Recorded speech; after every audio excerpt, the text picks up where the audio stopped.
ఇదే కాలేజీలో ఇదే స్టేజ్ పైన మాట్లాడాలంటే నేను భయపడ్డాను, రాలేదు.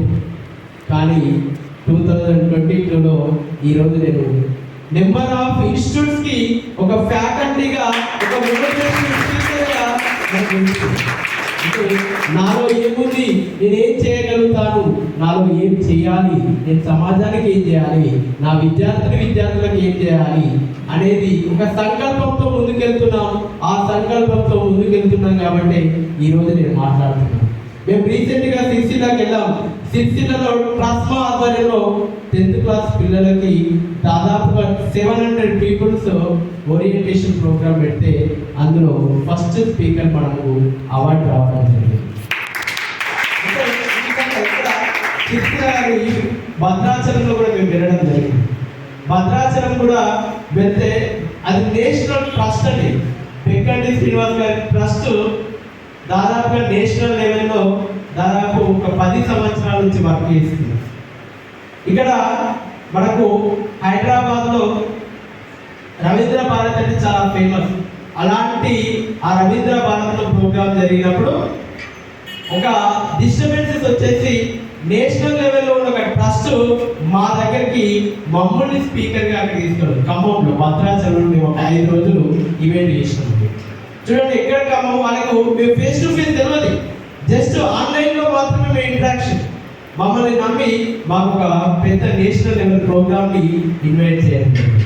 అందులో మేము, మా పవన్ సార్, రాజేందర్ సార్, మేము ముగ్గురము ఆ ప్రోగ్రామ్ని సక్సెస్ చేయాలి. ఎక్కడ ఖమ్మము, ఎక్కడ తెగించాలి సార్, మా గురించి వాళ్ళకి తెలియదు.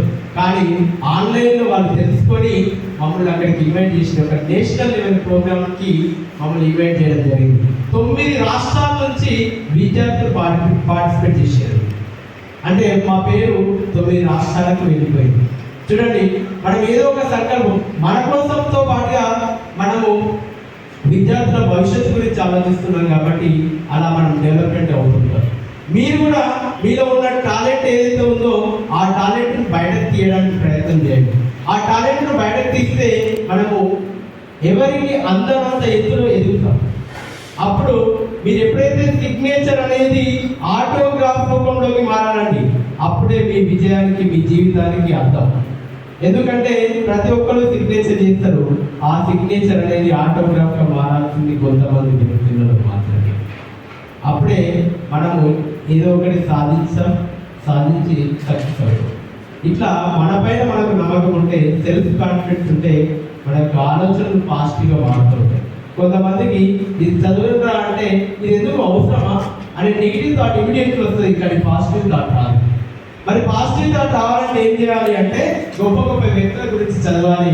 గొప్ప గొప్ప వ్యక్తుల గురించి చదివితే వారి యొక్క జీవిత సత్యాలు మనకు అర్థమైతే, ఆ జీవిత సత్యాలు అర్థమైతే మన ఆలోచనలు కూడా పాజిటివ్ ఆలోచనలకు మారుతూ ఉంటుంది. సో సమయం చేయడం వల్ల మన మిత్రుడు మరి స్పీకర్ పవన్ సార్ గారిని మాట్లాడవలసిందిగా కోరుతున్నాను.